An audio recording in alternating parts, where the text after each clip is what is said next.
Whether you're living in Vegas, London, or LA, staying healthy can actually feel expensive.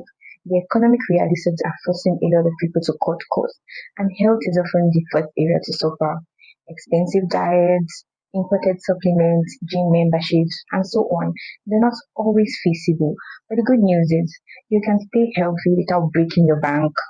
According to WHO research, simple habits and practices like eating healthy, exercising, practicing hygiene can reduce your chances of getting chronic diseases by 80%. So today we'll be talking about 6 budget-friendly practical ways in which we can maintain a healthy lifestyle. But before we continue, my name is Uzama Esther Chidebe. I'm a nurse, a writer, and a Jesus lover. Welcome to Complete Health Space. This is a space designed to help you optimize your physical health, strengthen your psychological well-being, and help you in your spiritual work with God. I believe health is not just about the body, but the body, the mind, and the spirit coming together in sync and wholeness. So in today's video, we'll be dealing with physical health, talking on 6 budget-friendly practical ways in which we can maintain a healthy lifestyle. Please don't forget to like, subscribe, and share. Number one, cook at home and plan meals. As simple as it is, it actually saves cost than going out and getting cooked food. And it also helps you to control what goes into your food because you're cooking it yourself or someone is helping you to cook it at home. So it's important, and also plan your meals. Plan your meals. Focus on buying nutrients dense food like staples in your area like beans, rice, veggies, potatoes, eggs, different kind of healthy foods you could buy, which are budget friendly. Focus on buying it than buying junk. Actually, junk is now expensive. In Nigeria now, if you want to get soft drink and snack, soft drink bottle should be like 500, the cheapest. 500, maybe get a snack 500. That's 1,000. That 1,000, I can buy banana 500, buy pineapple 200, still have chance to buy cucumber and garlic. Inside the same 1,000, yeah. So you see, healthy living is actually not that expensive. Have a list of things you want to buy and buy things in bulk. It saves money. I know you say you don't have the money, but you could save to get budgets. Buying in bulk, buying in bags, buying it actually helps and saves more cost. Which takes me to the next number. Have a budget. Number two, have a budget. Yes. After you remove your tithes, then the next thing is food. It's food because we are humans. We will all eat. We need to eat to survive. So have a budget for food, a percentage of your income should go to food, whether you like it or not, you will eat. Don't deceive yourself. You're not fasting for a whole month. So when you have a budget, then you'll be able to plan your grocery and what you go. Also, look for I think in every area they have big markets where you can get these things that you can buy in bulk. In Lagos, for instance, you can go to the Rainbow Market, you find those things and get them in bulk. I know all areas have their different places. Just look for the markets where you could get these things cheap, rather than just buying it randomly around your areas. Number three, home workouts. Yes, you can do home workouts. You don't have to go to the gym, get membership and all of that. But if you must, if you feel, for people, some people need accountability and they need people to follow them up and everything. You could go to the gym. And if you have the money, of course, please by all means go.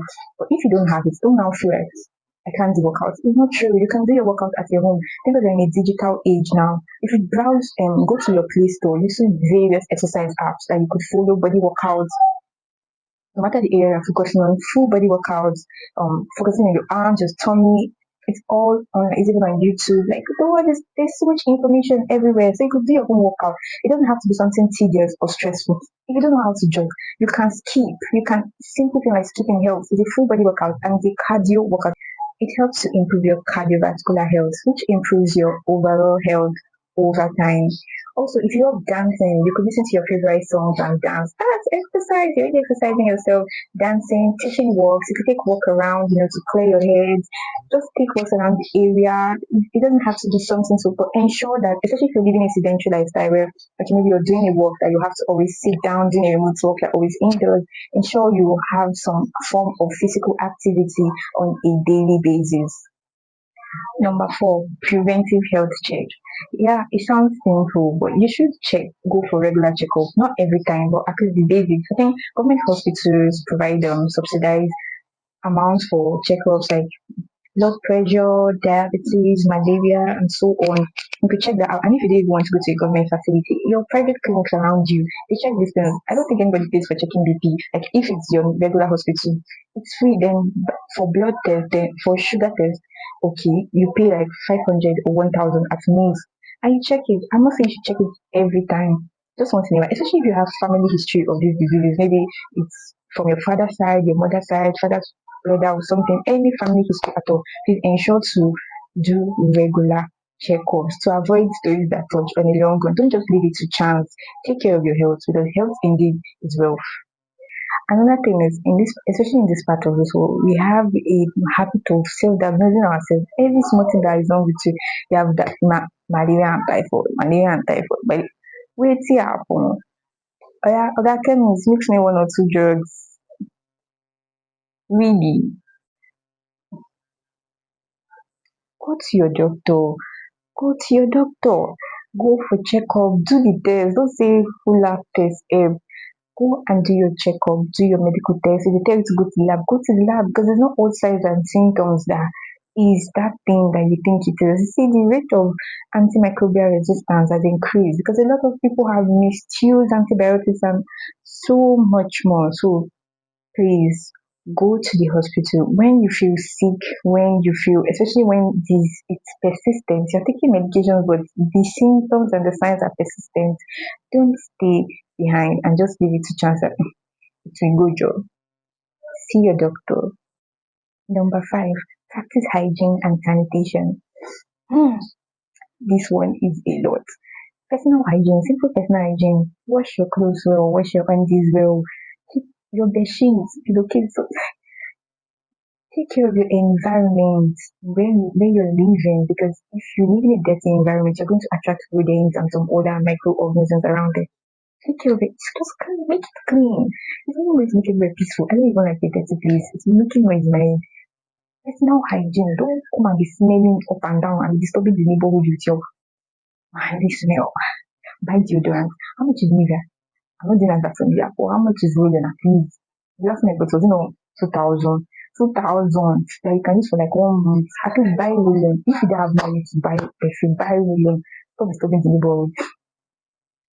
So personal hygiene and sanitation is very important. Simple things like washing your hands. You go to the toilet, wash your hands. You want to eat, wash your hands. Hand washing. So you should know what I mean. So practice good personal hygiene and environmental sanitation. Lastly, practice simple habits. Simple habits like drinking water. We're supposed to drink at least 2.5 liters every day. But some people, they'll be doing until they have beef with water. Like, I don't drink water. How do you do it? I only drink water when I eat. I'm like, please drink water. Yeah, water do not have beef. Drink water. And then sleep. Adequate sleep. Because they said you should sleep for about 7 to 8 hours a day. So say, hey, I'm busy. I mean, well, at least 5 hours. Some of you, and it's not like some people, yes, some people are busy. Some people, it's not like they're doing anything important. It's movie series that they are watching, and then now sleep well. Imagine you have a system, you are using 24 hours. You don't shut it down. Use it 24 hours again. You don't shut it down. How do you think the system is going to function? Before you start hanging. The same thing. Your body has been working for how many hours in the day? It has been active. Now, time for you to shut down and rest. You're still making it to stay up all night, doing love calls, doing what? Watching series, watching movies. Please, sleep, sleep. Good for your body. There was this woman that used to come for antenatal then. Every antenatal, soft drink, egg, buns, the stuff, different things. I say, Auntie Alpha, is this what you want to give our baby? Eh? I said, what happened to food? He said, Auntie Nurse, food is expensive. I said, how much is this thing you spent on now? Nothing less than 1,000.